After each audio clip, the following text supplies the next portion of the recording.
I was suggesting you wash it with salt water. Oh, not even that. Not even that one, my friend. So you realize now, go back to the argument I started with. If wife go to the market and care about cabbage, she can't give me that. And if she care about callaloo, she can't give me that neither. My callaloo have to come from my farm, my backyard, and me know say, look, no chemical no go on it. Listen, the world is becoming too ill. As you quint somebody have this kind of cancer, that the kind of, where it come from? Back in the days when my grandfather used to put ashes pan in pepper leaf, anybody know that? We never have so much cancer, did we? Right. So think on these things. Next slide. Next slide again, because we spoke about that already. Right. I wish I could have better quality picture, but there's a distortion somewhere between transferring to the system. Now, one of the common problems that we normally have in backyard farming is a thing called mites. Now, the lower picture should be a tomato plant. Not sure so good, but just bear with me. Normally, what the mites do, they tend to make your leaves get smaller and curl up. No, those are white flies. The mites you cannot see with the naked eye. No. But once you find your leaves start to get smaller and smaller, and your fruit start curled up in a S, those are mites. Now, the sad part about this is to control a mite, maybe if you look over there you see it better. To control mite infestation, you have to buy specific pesticide. Now people always make this mistake. I'll go again slowly. For every insect that is damaging a crop, the chemical houses build a specific pesticide for them. Now listen to me good. That does not say you're going to buy the chemical, as I spoke to you a while ago, to put on your plant. There are still organic, listen to me carefully, there are still organic approaches to solving problems like mite infestation. You notice how I stress about the organic? Because I've seen so many persons affected by these chemicals. You know. When you ingest these chemicals, you know, just like how it affects the insect, CMA, so it affects inside of you. And a lot of times, there are what you call PHI intervals on each bottle. What that means is post or pre-harvest interval. Every product that you buy in the farm store has a PHI. You need to know it. What that means, if I spray my callaloo today, my friend, and the PHI for the product says 2 weeks, you are not supposed to eat it until 2 weeks has passed. God help them. God help them. So we go back again and we say, look here, man, backyard farming, you know, only save your money, you know, but you're saving your life. The quickest way for you to get ill nowadays is to think that you're eating healthy, buying these lovely big green vegetables at the supermarket and the market, and taking in all that chemical into your system. And you think you're eating healthy. A lot of people don't stop and think about that. All right? Let me continue. Now, spoke about, next slide please. All right. You see that product up there? It's named Capricide. Now, if you're doing a backyard garden, I'm going to tell you that one product distributed by Hypro can carry you through your entire crop. You know why? It controls mites, control aphids, it controls worms. It is what you call a broad spectrum product. And if you have your ornamental flowers at your home, like my friend over here, that is what you need to spray on your plant once every 2 weeks. Capricide. That's one product that you cannot ever go wrong. Once you're doing any type of farming, you must have that. And the beauty about that product, I'm going to use a term that you need to remember. It's what you call an ovicidal product. What do I mean by that? An ovicidal product is one that controls the egg and the adult in the insect. So you have nothing to worry about. You kill from egg, mother, father, all, everybody. All right? So the point I'm trying to raise is if you're doing your backyard farming and you have to use chemical, if you have this one product, you have nothing to worry about. Yeah, man, you control the ants. It is the closest you can get to green label. Closest you can get. There is another problem that housewives always come to us with. You know what it is? Some white thing on the leaf. White fly. Miss Michelle, did you bring the products for me, ma'am? You didn't get to carry them? You're coming with them? Okay then. Every other housewife or every other person who do backyard farming always have white fly problem. That product controls it as well. But I'm going to tell you about other ways you can control the white fly. What was that? Oh, you're brilliant, man. You've been learning. Who told you about it? Okay. Now your soap powder control your white fly. Regular soap water, regular dishwater. Your ashes control the white fly.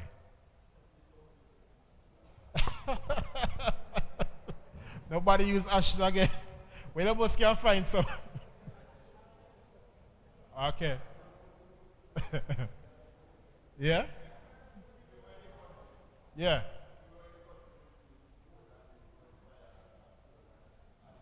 Yeah. Understand. All right. Another thing I need to tell you about this product before I move on. Application rates. 90% of the products sold on the market uses 1 teaspoon to a gallon of water. If in case you forget the application rate of any product and you go 1 teaspoon, you can't go wrong. 90% of the time, there is no wrong. If you don't have Mr. Roach number, you say, Tid, you know, I don't remember. How do I mix this? 1 teaspoon. It's a universal application rate for products. But before I leave from that though, I should have started with this. Let me pause and say this. Do you know the difference between a fungicide and an insecticide? Yeah, but how you going to identify it? Me know, man, but how you know? Yeah, try treat. All right. When you have insect problems, you need to differentiate between fungal problems. Or you know when you have insect problems, you normally look on the underside of your leaf. 90% of your insects, that's where they live. Yeah, man. Your white fly, everybody. They're very comfortable under there. Oh, you have something here. Very nice. This from your lime. Yeah, man. I can't tell you that you have leaf miners right here. I need a fungicide as well, too, you know. I'm glad you brought this leaf. So, if you look on the underside, you see some spots. Those are fungal problems. So you need a fungicide to treat this. Now, how you know when you have insect problems, the leaves are normally beaten up at the edges, and under you can see clusters of insects living under them. A lot of times, you know, people come and they use fungicide for insecticide and say, oh, put it now, Mr. Roach. What you put on it is a fungicide you put instead of an insecticide. Here is another problem now. Here is another problem. If you have worm problem, you cannot use any product for that. There are what you call worm products built for those worms only. Did you know that? So no matter what else you use, if you don't use something that's built to control worm, you never get a break from it. Work for some worms, but for like beet armyworms that can eat your crop overnight, within one night they eat down all of your crop, you have to get a specific insecticide. For the worms, or you call those armyworms. So if you look in the back of my pickup now, you see a lot of corn. Normally during the summer, you cannot plant crops like corn. Why? Worm kill you. Armyworm will eat down your corn overnight. And if you don't buy the product that control the worms, specifically, you never get relief from it. And also, if you don't control the worm at a specific time before it becomes an adult, you can't control it again. Right. Same family. But anyhow, you see the armyworm get big till him have 3 stripes in his neck back. Forgot it. Him turn big man prior. Yep. You have to control worms in their first to second week of their growth. If you don't control them as a farmer, and this is serious, you can come to your farm today and everything good. And you never realize armyworm there now. Armyworm can eat down your entire crop in one night. When you come tomorrow morning, you wonder if over there. Armyworm is that serious. So why if you always said to me, because as I say I have a farm, why if you always said to me, why you need to go farm every morning? If you miss one morning, that can cost you your crop. So you, when you are trained, you know what to go and look for. You lift up the leaf, you look underneath it, and if you see one worm, you better spray.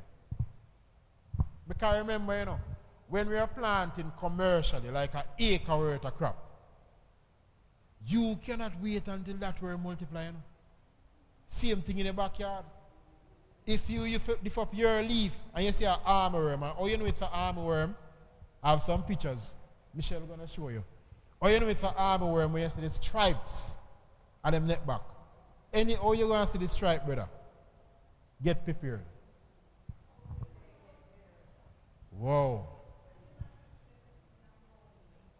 Boy, a lot of things carry them on your farm and in the backyard. For example, they're in the grass sometime now. You walk in the grass and you transfer the eggs from the grass and go in your yard. Which is why when you have your farm, it is very important for you to practice sanitation. And anybody's supposed to go in your farm. I know you have your lovely flowers are coming to you. And you might say, oh, I need Sister Johns to come and look at my lovely. You don't know where Sister Johns is coming from. Yes, what the question? You? So you can plant a crop with grass. You cannot plant a crop with grass. You can plant a crop with grass, but what I'm saying is the armyworm, when they get very hungry, they live in the grass itself. And the eggs are laid in the grass. So when you step in the grass and step in the garden, you're transferring all those eggs into your garden. You know? Any further questions? Yes, miss. Mary grudgeful. What category that belongs to? See that same product I mentioned to you, Capicide? You control the Mary grudgeful. That are the smell bad. The smell bad one you're talking about. Yeah. Yeah, man. Stink bug. Yeah. That product controls it. Capicide.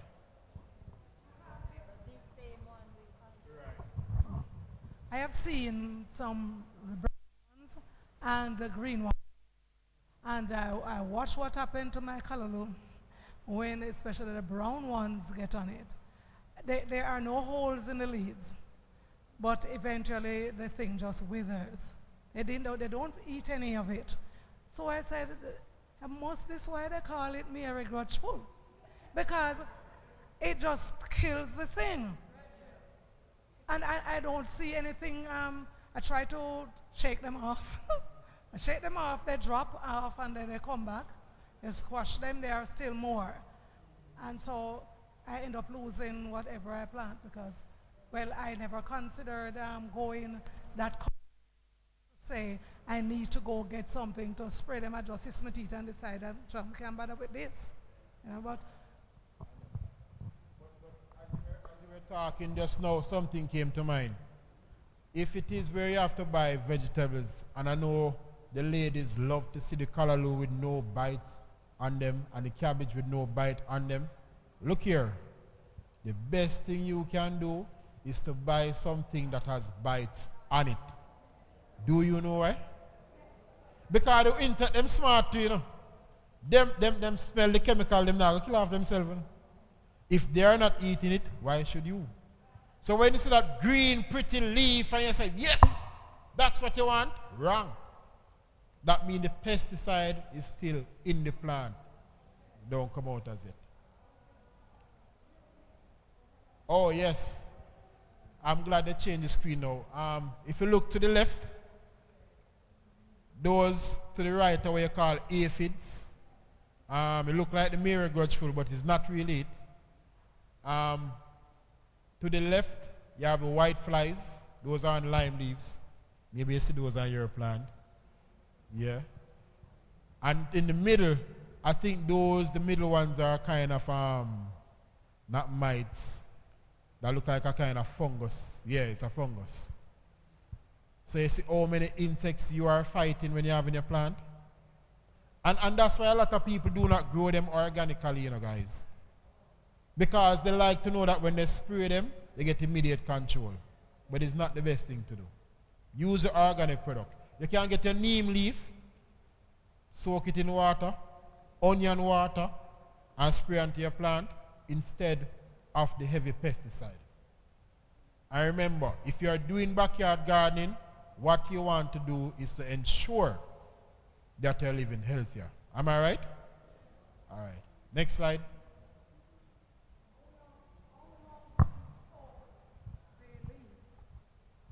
how long should you soak the neem leaves before you use the water? Well, normally I soak them like overnight or for 2 days and then use it. Yeah, man, people blend them up too. Yeah, blend them up as well. Next. All right, that's what the armorworm look like.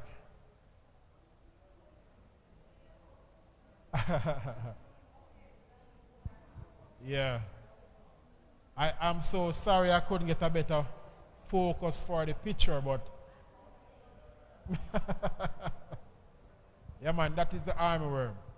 If that worm should multiply on you, game over. Can't control it. Very hard to control. Once you pass 2-week-old, you can't control it so easy again. We spoke about those already. Overnight, they eat down the entire crop. And also, the key takeaway from this slide is you have to treat it with a worm product made specifically for worms. Some more insects are on the screen, but not showing so properly. The fruit that is in that person's hand should be a tomato. You ever see the tomato with the worms, the pin hole? Those are called pinworms. You know? Then again, you can use the capricide. The one I show you about, that can be used on it as well. Capricide.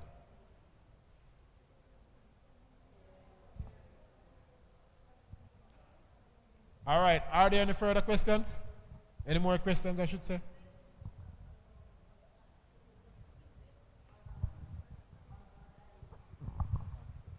Yes. I was just asking about using the baking soda for the ant. Should it be diluted or just sprinkled at the root of the plant? I'm glad you asked that question because the baking soda is not for the ants. That means you're not listening.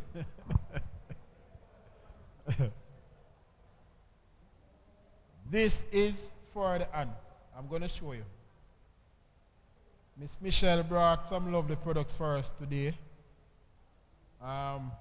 These are for the ants. No, I didn't bring any capsicum, no, but these are for the ants. Right, but the baking soda is not for the ants. Now, this product is called Caprid. The Capricide and the Caprid, exact same thing. The Capricide, I'll go again. The baking soda, I have a bad student over there. She would have said, Mr. Rhodes, say, fungal infections. Right. The baking soda is not for the ants. The Capricide or the Caprid control the ants, or if you are using it outside, this is an ants product called permethrin. They can just pass them around so they can see it. Right. Yeah, man. Normally the rate is 1 teaspoon to a gallon. Yeah. I'm coming back to you.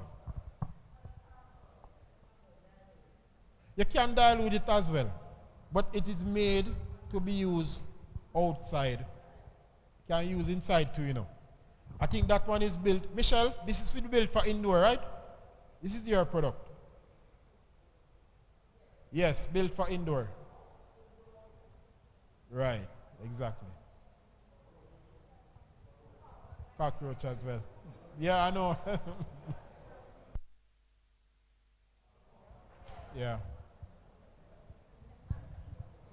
Okay. Are there any other questions so far? Hold on, guys. There is an insect that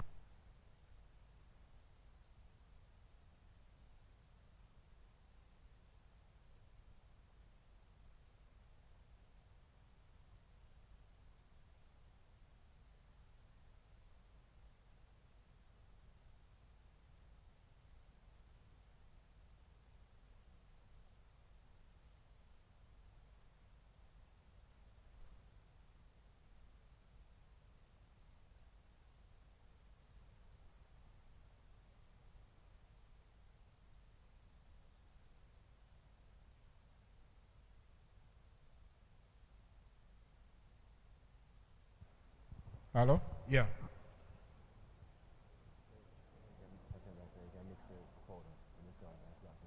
Mm-hmm.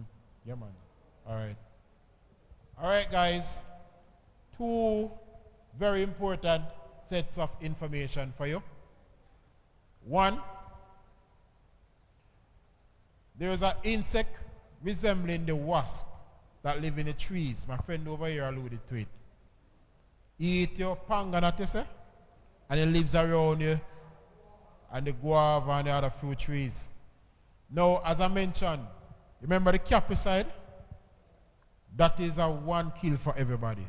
That product control the wasp as well. I know, man. Yes. My guava, half of the guava is brown. Is brown like and half good. I would have to see a picture of that guava tree. You know, half is brown and half is good. That one sound rough.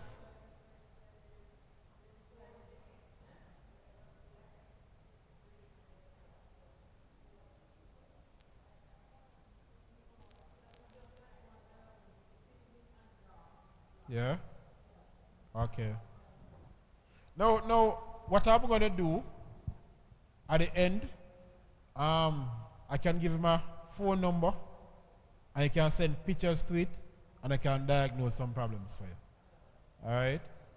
So you need not to worry about it. Next slide.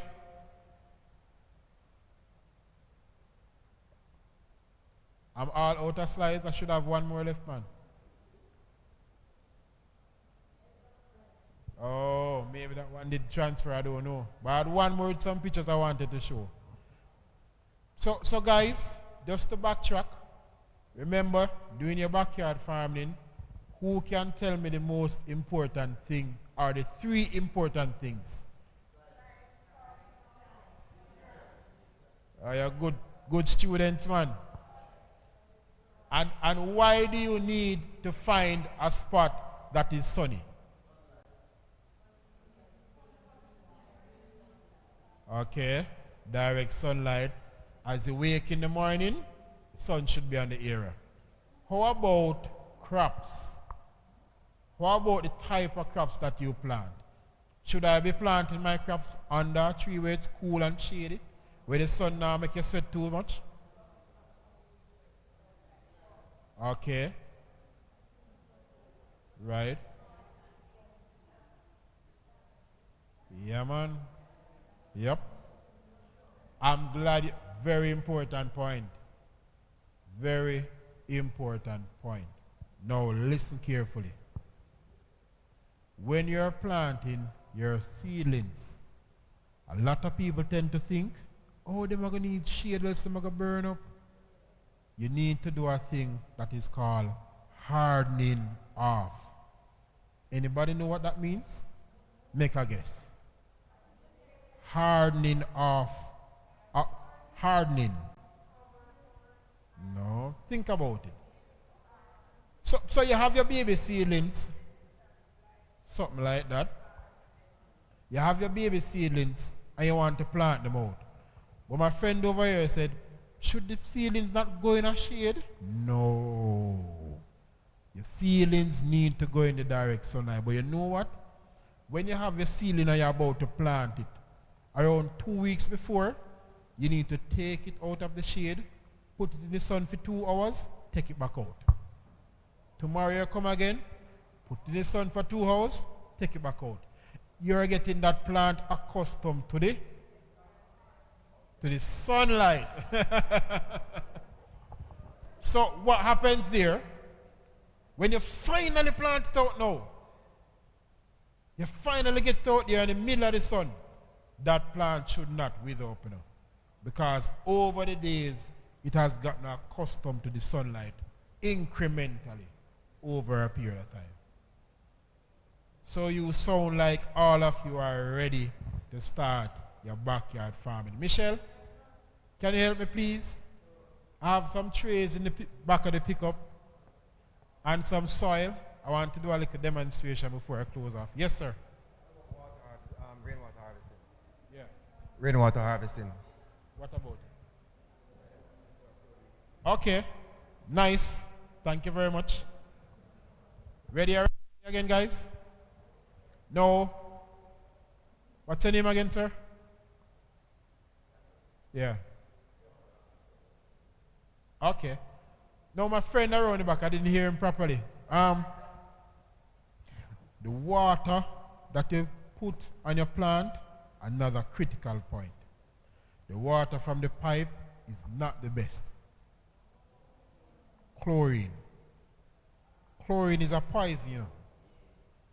Chlorine is a poison, which is why we are not supposed to drink the chlorinated water. Now, if you can harvest rainwater, that is the best thing for you to water your plants. Or if you have to use the chlorinated water, let it stand for a day or two, and then you use it. Big difference. If you can avoid using the chlorinated water in your plants, avoid it. Totally.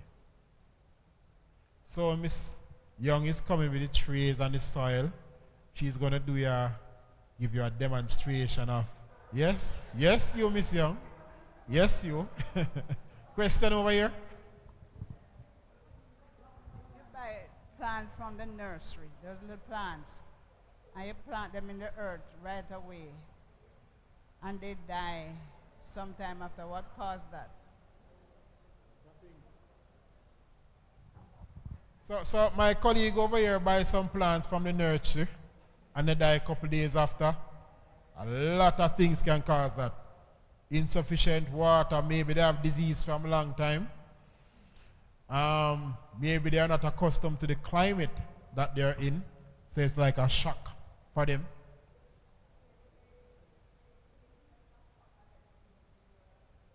That's normally what you should do.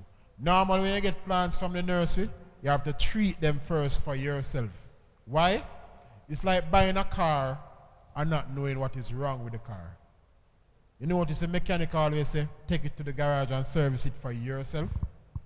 So remember, when you get the plant from the nursery, you don't know what problem it has. So you have to get little insecticide, little fungicide, little 2020, the 2020, that blue thing. So you boost it up. So whatever problems it comes with, you should be ready for it. But if you just take it from the nursery and say, boy, green and pretty already, man. Nah. Problem. You have to fix it up for yourself. And then you're good to go. I'll come into you. I get crops from. I had pumpkin, sorrel, callaloo, okra, tomato, gungo peas. I reap all those. But my corn, they grow and then nothing comes on it. Really? Sweet corn or regular corn? That sounds like a nutritional problem though. Yeah, man. Sound like you need some manure. Yeah. They don't bear. The soil, yeah. The soil locking in phosphorus. Yeah. All right. So you had a question? I am from Manchester. And sometimes when I go down, I'll bring up all 2 bags of soil. And that soil is a red loam, rice. And when I come, I mix it with what I have up here. Is that the correct thing to do? Okay. Yeah, man. When you mix that soil, that red soil, very rich. And I always marvel, guys, because when I go to St. Elizabeth and I see how easy the farmers work, up here, we have to work 10 times harder. Give the soil fertilizer, treat it like a wife, and beg it, do. See if you can grow them crops up for me. But I have 2 samples here before I move to the demonstration. This is from your soursop. What a soursop, man. This is a common disease called anthracnose. Anthracnose, like your nose. What happens in anthracnose is your plant is deficient of nutrients. So it's like it's aborting the fruit, or it starts to feed back from the fruit. So the plant is basically saying, look man, me no have in the dirt, So here I go on now. Me have to drop off some of them here, or me have to feed back from myself. So it start to abort the fruit. What you need to do, you need to get some manure, mix in the soil, keep it moist, and also this is what you call a secondary infection. You have to treat it with a fungicide. Because it's like you not taking your minerals, your Centrum and humans one a day. If you don't, you're going to feel like you want to sleep every day. You need the minerals, you need the vitamins. If the plant does not get the minerals and vitamins, this is what you call a secondary infection. It leads to another infection, and here is the result. Anthracnose. So you need some fertilizer, fungicide, and manure. And the plant bounce back real quickly. Yes, my friend. We are the soursop. Sometimes my soursops get some little brown bumps. And they don't grow after a certain, they come to a certain size. When they get some little brown bumps all over them, then they stop. Some little brown bumps. And the soursop? Mm-hmm. And sometimes a lot of white things. Okay. I don't know what the green bumps are on the soursop. Brown. I'd have to see a picture of that.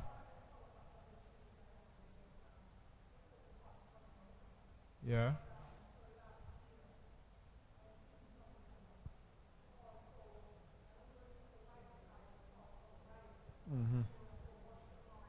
Yeah.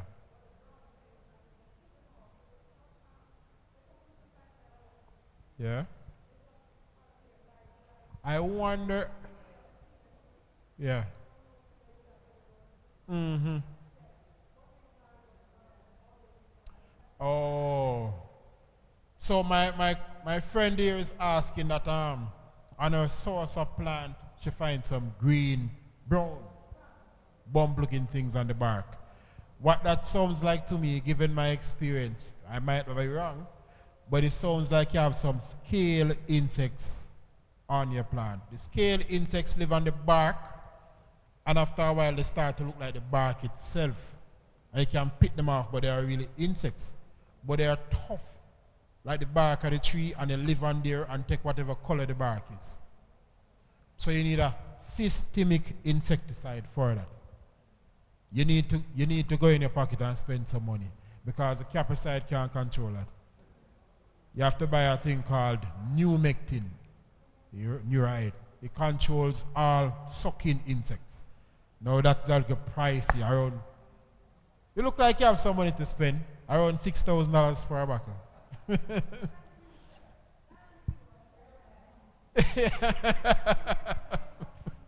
Thank you very much. Yeah, man. Miss Michelle, are you ready for us? Or you can go ahead. I'll just talk while you do it. So my colleague over here that I've known for the last, 15, 20 years, she has always been asking me to, shed some knowledge on whatever I know. What she's doing now, pay attention. This aspect of your backyard gardening is extremely important. Over here in the bag, yeah, all the way up, is the topsoil. Some seeds in it. Yeah. But listen me carefully now. In your backyard gardening, right? And you want to set your seeds. A lot of people don't know this. But here what you need to do. After you have gotten your germination mix. Now guys, listen carefully. There is a big difference between your germination mix and your topsoil. The germination mix, which is what Mrs. Young has right here, is designed to grow seeds only. Your topsoil is not as good as your germination mix. This has gone through some amount of, what you call it now, curing and refining, so the soil is fine and friable, so the seeds can grow easily. Do not, and I repeat, in no way, shape, or form should you use topsoil instead of germination mix. Huge problem among housewives. When you go to buy soil to sow your seeds, ask for germination mix. Do not let them give you topsoil. Too like chalk and cheese. Like chalk and cheese. Michelle, did you take just one tray or you got one? All right, they have a next one behind you. Fine. So the first thing you're going to do when you get your germination mix is to put water on it. Water. You have to wet it first. Why? This soil has the capability of absorbing 10 times its weight in water. It's very absorbent. So no matter how much water you give, you can't give too much. It's like a sponge. If you put the dirt in here first, that's going to be a problem. Because when you put the water on top of it, the water comes off and go on the ground. So in the end, or to the tip, will be dry and the top would be wet. You don't want that. You want most of your soil to be damp as possible. Yeah, man, that's one. So Michelle has done a very good job in filling out all the areas. What she's going to do now is to make an indentation using the same tray. So you're going to fit it exactly over here. Don't put it out. You need to wait. And she's going to make a... But you know the thing, man. Can anyone tell me why we're doing this? I heard this is something a while ago. To plant the seeds so they don't soil on top of them. Very good point. Need to press out. Perfect, Michelle. Can you all see this? So what you have done here is to make indentations in each of the holes. Right? Why you need, you're making a home for the seeds. Michelle, you need to pull one of those in the corn. Corn. Right.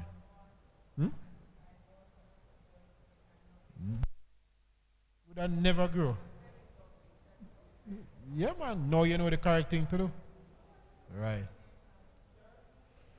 So after you have purchased your homegrown selection seeds, preferably,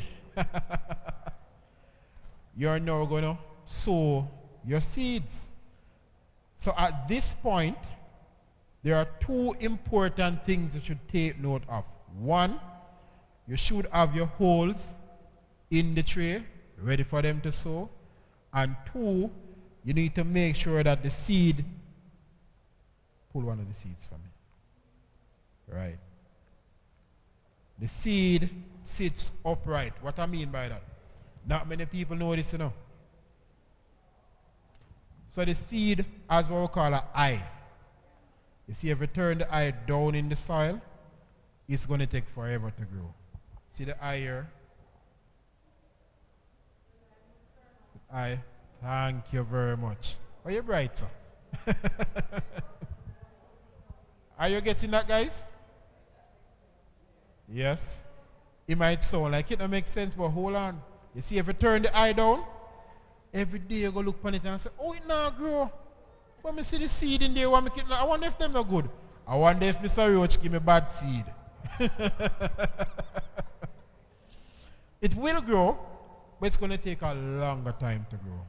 But if you turn the eye up in the air, immediately it starts to grow. Time to plant. But you remember, you read a quotation. Thank you very much. A time to grow, time to reap. Thank you very much. Normally, as a farmer, when I'm about to plant, I look on Google for the Farmer's Almanac, and it tells you plant when. Very important. Yeah.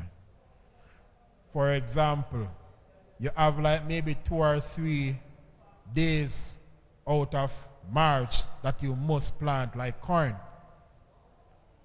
And then below ground crops, we Google, they tell you have to plant below ground crops during this time. You see, everything is in perfect alignment, you know. The moon, the stars, the sun. Don't ask me how, you have to ask the man above. But if you plant out of those dates, you have a big problem growing a crop. I don't know why. I've done it before, because I said, sure, you have me chemical. No, you have to work with Father God. Right, sir? Thank you very much. So, Michelle, you're going to sow your seeds now, right? Make sure your eyes are turned up. Yeah, man. There you go, and Michelle is sowing her corn. No, don't push it all the way down. Another point, do not put them too far down in the cell. They need energy to grow, and it's going to take too much energy to come from all the way down here to the top. Mm-hmm.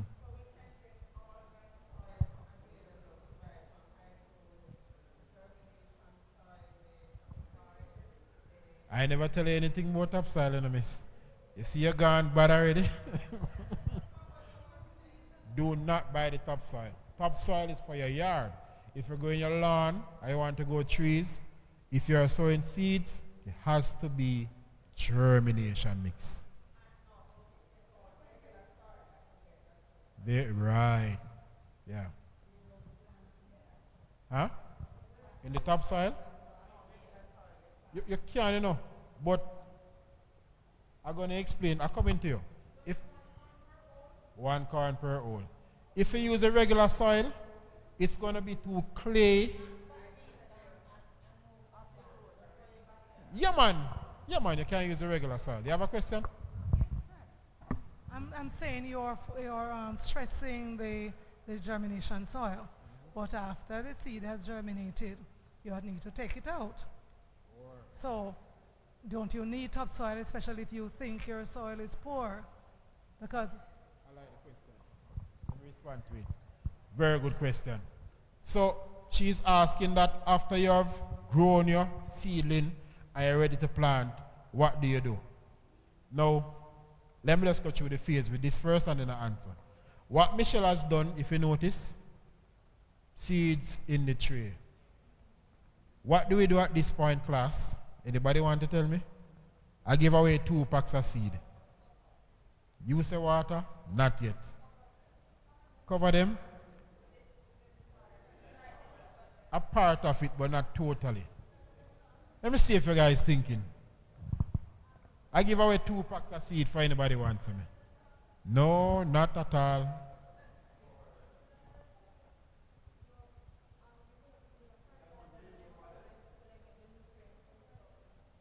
Not yet. Come on, man, think. Yeah, you're going to do that too, you know, but there's something else. Come on, man. Yeah, you have to water them. What else? Think, man, think. No, not yet. We're not ready for that yet. Not yet. Huh? No.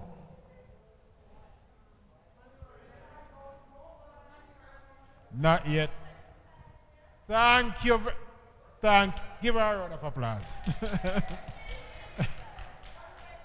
Yes. You have to give. Let me see if Michelle brought any here. You have one named Diazinon and you have a smell bad one named Malathion. If you ever water them and think, say, Mr. Ants, no down there wait for them.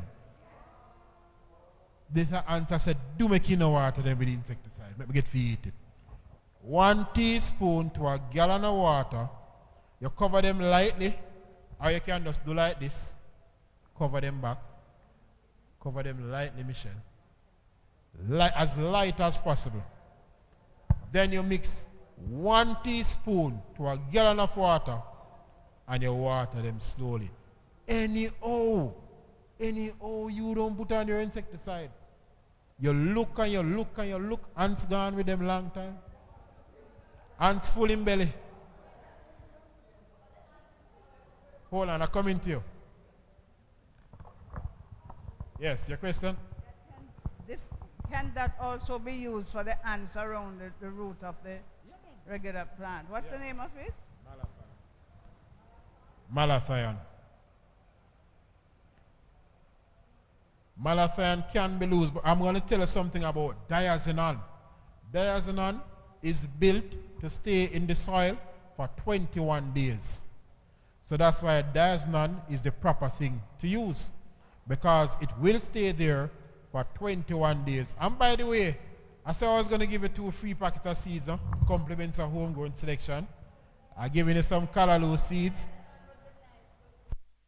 Michelle have to give you that one. Yeah, man. So, when the callaloo grow, remember, get some callaloo from you. Right, guys? So, having sown your seeds, you water them with your insecticide. What you can do, I'm going to teach you a trick. If you have a garbage bag, you can place this inside the garbage bag, the black ones, tight, and it germinates within 2 days. What you're creating there is a microclimate for the seeds to grow quickly. Because remember, the heat and the water are going to force it to germinate quickly. But once you make it past 2 days, you're in a problem. Yeah. There you go. Michelle said, a good thing to do is to get a little stick, staple this onto it, and you mark your tree and say, this is corn. Because a lot of times you sow your seed and you don't remember what you have sown. Now, after your seed has grown maybe a week or two, what are we going to do next? Not at all, you not learn, man. You not learn at all. Yeah, that is good, but what else? Remember we said something? Yeah? Thank you very much. Give him a pack of callaloo for me now. Give him 2 packs of callaloo. Put them out in the sun. Remember, you're going to harden them off, guys.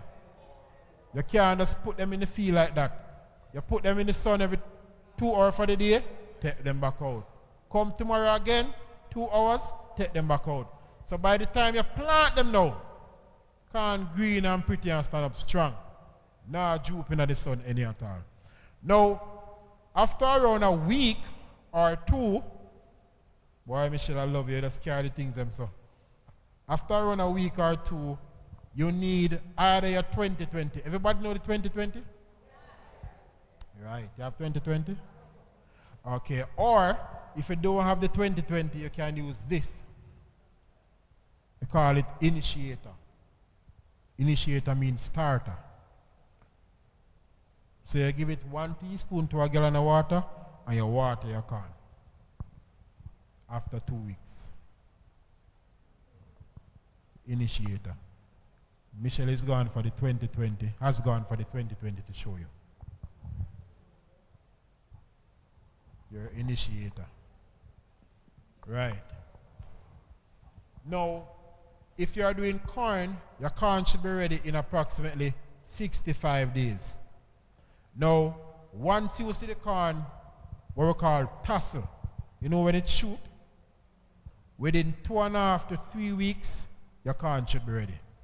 Once you see the flowers come up, count 2 weeks, you should be ready to pick your corn. If you are growing corn though, yep. Right. But once it flowers, within 3 weeks, your corn should be ready. Yes, it is. Unfortunately, you see the corn that we now have is one of the corn. You see the sweet corn where all the ladies love? And the original corn. And one of the corn where they modify in the lab. Yeah. Right. We have some questions on the line for persons who are watching on YouTube. Right. One of the questions says, is germination mix the same as potting mix? No. 2 big differences. Germination mix is not the same as potting mix. Why? Germination mix is loose and friable. I remember, you know, guys, you're not just planting corn only. Remember, there are some seeds, like your callaloo seed. And if you should pull this and look at it, it's almost as fine as the germination mix. So if you use a potting mix, it's going to be too heavy for the smaller seeds, like your onion seeds, your callaloo seeds. It's going to be too heavy for it. Germination mix is built just to sow seeds, and seeds only. You might get away with the potting mix for larger seeds. Might get away. If you're lucky enough, you might get away. But the correct thing to do is to have your germination mix. Another question. Isn't the 2020 the same as the SOA? No, 2 different types of fertilizers. Your SOA is what we call your sulfate of ammonia. It has normally 25, I think, percent nitrogen. Your 2020 has nitrogen and other nutrients in it. Now, nitrogen is used for those leafy vegetables only. Your callaloo, your lettuce, your cabbage. 2020 has a whole lot of nutrients inside of it. While they can be used interchangeably, the other, the SOA, is for leafy plants only. Right? That's why they call it 2020 all-purpose fertilizer. Can be used for everybody. Another one. This person says, humecting is expensive. Is there a cheaper insecticide I love that one because I'm able to talk about my product at Hyper called Halo. H-A-L-O. Halo. And before I even answer that question, let me say this, guys. A lot of times, the products on the market have the exact same ingredient, but different trade names. But if you don't know, you just don't know. So the Halo and the Numectin has a product we call abamectin. Same ingredient inside all of them. But the Halo is half the price of the Numectin. It is the generic version. So I just teach how you can save some money in your pocket. Last one. Can you use salt to kill the insects like the snails? Yes, you can. Your snails, the outer body of the snail, you call them mollusks, right? They are soft and they respond to anything in the salt. If your fertilizer has on salt, you get rid of them as well. So yes, you can. The snail eggs that I find in the yard, can I just crush them? Crush them. Remember, you know, we are doing our backyard garden using limited pesticide. So what you call mechanical way of controlling the insect, you can utilize that. Less chemical for you. Are there any further questions? Sounds like I am a not so bad teacher after all. Some anybody, so you know how to start your backyard garden, you know what kind of products to use, you know what kind of soil to use when you're sowing your seeds, you know how to look for your insects. I would say ready to start your own farm, right? You have a question over here? We spoke earlier about the water and that the chlorine is bad for the plant. So what kind of water do you use to mix all of these insecticides and fungicides and all of that? Rainwater is best.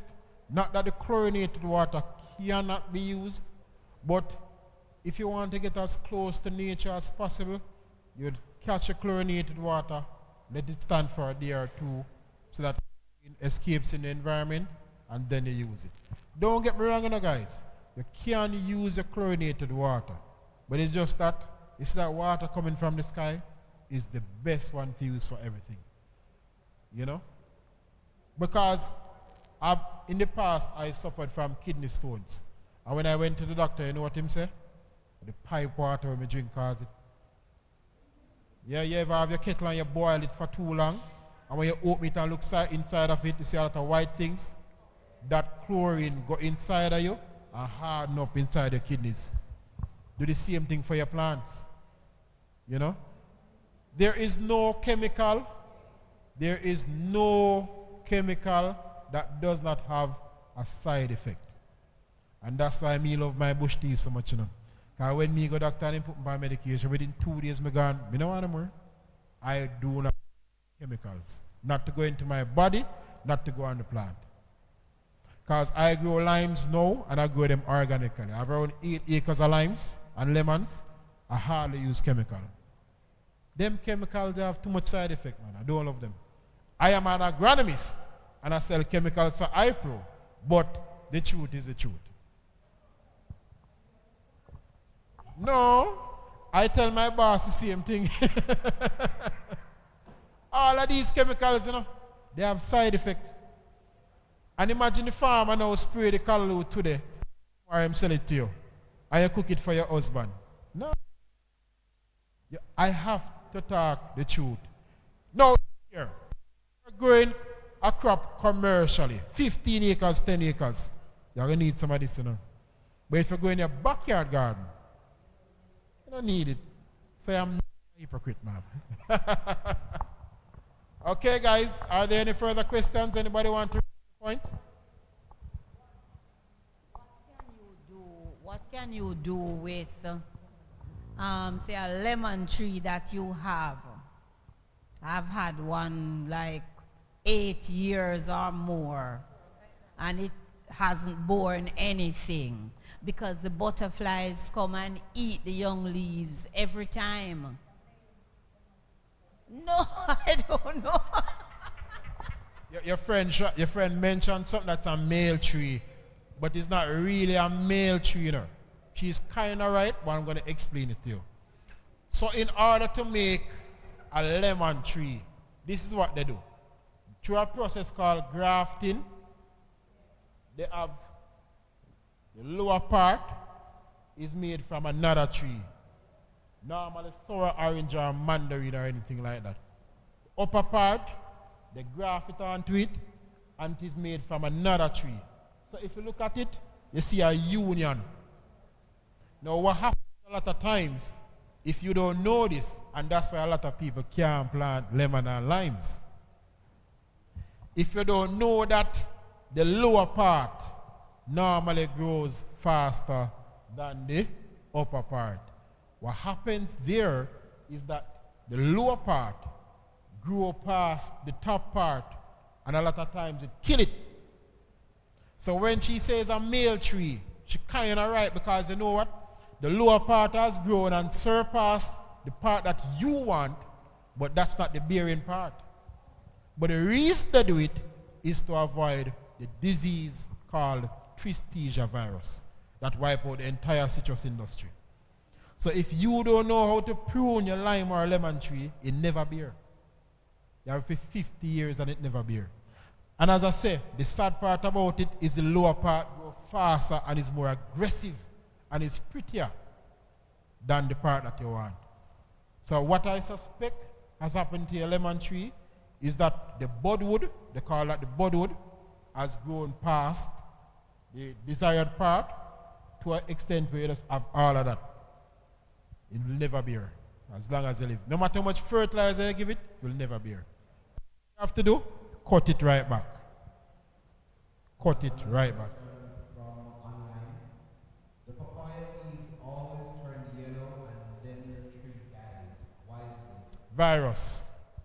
That's normally caused from a viral infection that cannot be cured. No virus can be cured.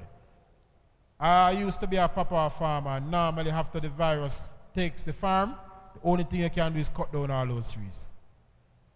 I don't remember the name of the virus right now, but that papaya virus, nothing you can do to stop it.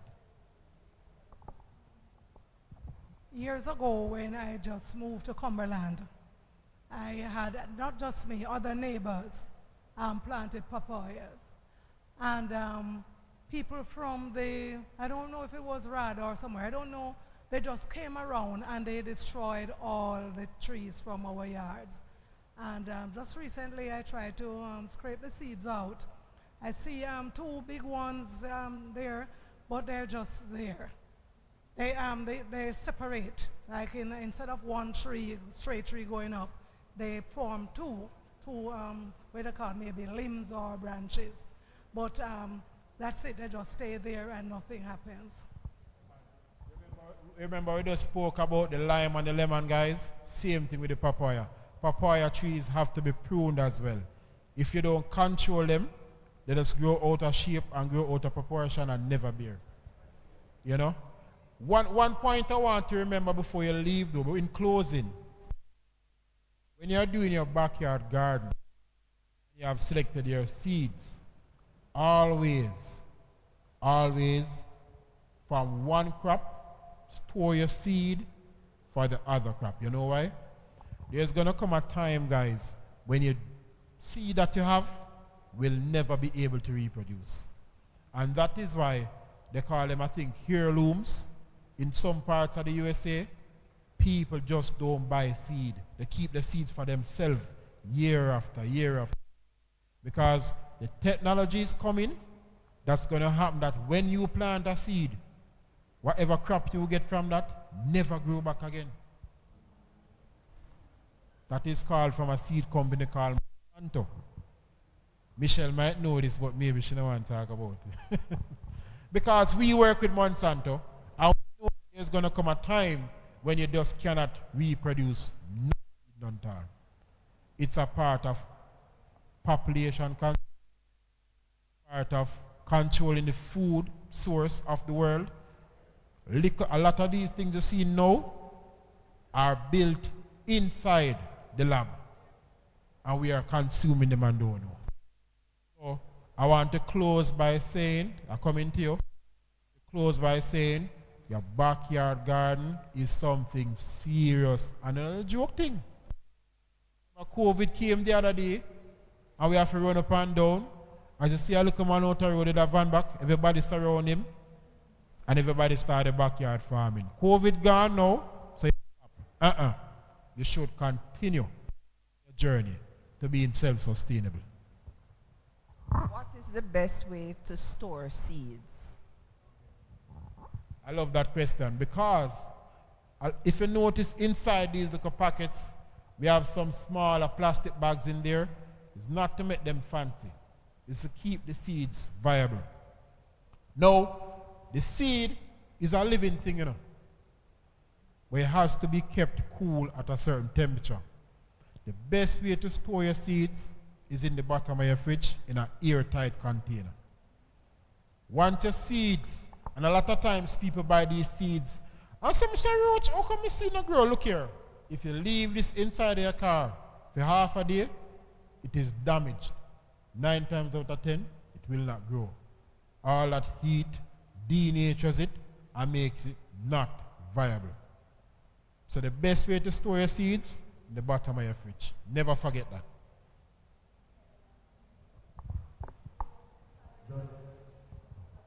Or expiration dates, once they are stored properly, can be within 2 to 3 years, providing that you store them properly. But if you just have them on the shelf like that, they're going to expire quickly. You said a lot about backyard gardening for tonight, and we've gone through a lot. But for the novice who wants to start from square one, they're going to farming store and they say, all right, let's start this backyard thing. Are there any steps you can give that person to start from scratch? Yeah, man, we spoke about that. That means you've been a bad student. I wonder if anybody from the class want to tell him. What's the first thing you should think about? You hear the class answering you? Site selection. Thank you very much, students. Any other questions? Anything you forgot to ask? Going once? Yeah, man, you can put more than one. But it's going to compete for soil and nutrients. So you better just put one. Remember, guys, your site selection, making sure you have sufficient sunlight. You have a question? Coming to you. Site selection, making sure you have sunlight. Make sure the area is free from hindrances. Thank you very much. Question for you? On the site selection, suppose you have a plan to do the backyard gardening and it's full of weed. What is the best chemical to use to get rid of those weeds and don't have any harm? All right, thank you very much. Under site selection, what is the best chemical to use? For your backyard gardening, since you're going to be doing everything in your yard, sir, I'd rather you just get the machete and chop out those grass. Honestly. But if you want to use a chemical, the best one to use is one called paraquat, and I'm going to tell you why. Ask for any contact herbicide, I'm going to tell you why. You can use a systemic herbicide like glyphosate, but that's going to linger in the soil. You don't want that. We normally use glyphosate when we're going to plant like 2 to 3 weeks after we have applied the herbicide. The paraquat is what you call a contact herbicide. It's going to kill on contact. It's not going to leave any residue. And you don't want any residue in your yard. So you can ask for Lavax, Parazone, Paraquat, dichloride, popularly known as CM gramazone. Well, gramazone stop produce, but all of those are the same active ingredient. All contact herbicides are made from paraquat dichloride. Same ingredient make all of them. So just ask for a contact herbicide if you want to clear that area.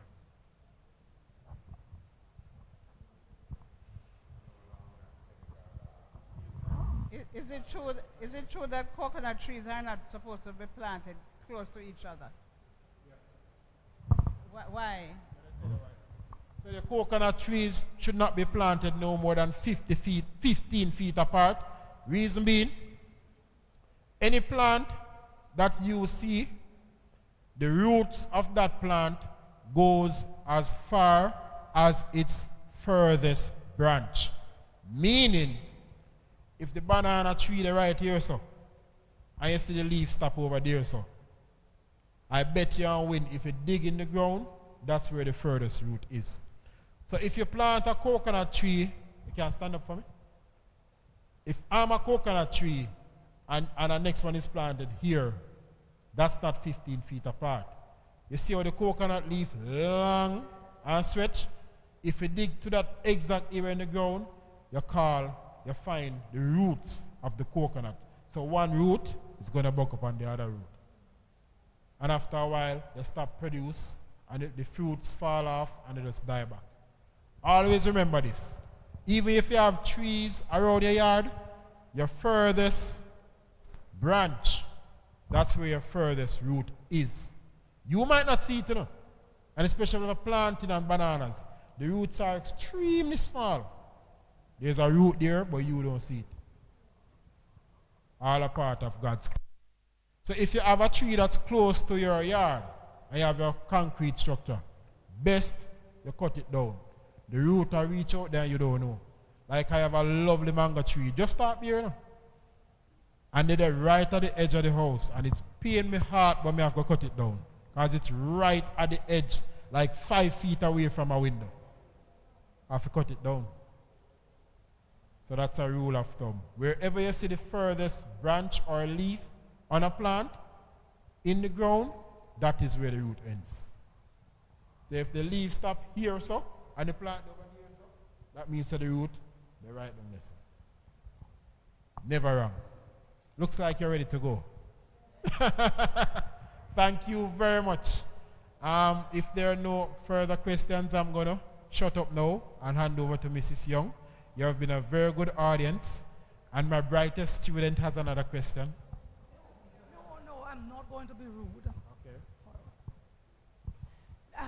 I'm asking about some peppers now, hot peppers. I know there are some red ones. I don't know their names, but they're not jalapenos, not those. Regular almost look like the Scotch bonnet, but not those type. Okay. Oh, I don't know those peppers. Sometimes they're yellow, and sometimes they can be red.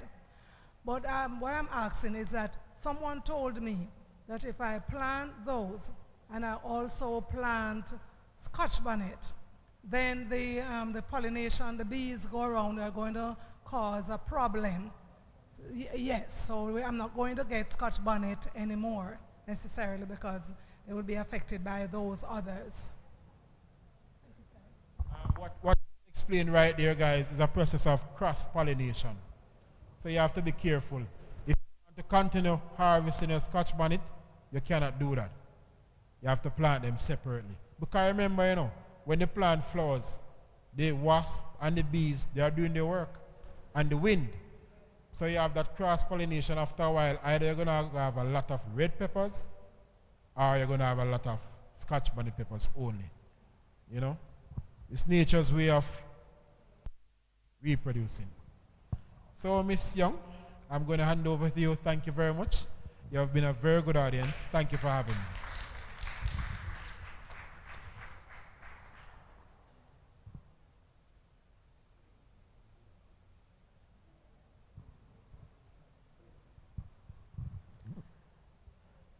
Thank you, Mr. Orville. I was asking him for his line, because I know it's much more than what is there. So he says, no worries, we can get those seeds to you. He has a whole line of seeds. Whatever the vegetable seeds that you want, it is grown by him. Homegrown Selections is his brand, and they are available. So what we will do is we'll take orders, and we will supply you. When you get the packet of seed, on the back of it is his number. As he says, you can call him for any information that you need. So thanks, Mr. Orville Roach, agronomist from Hypro Farm Supplies.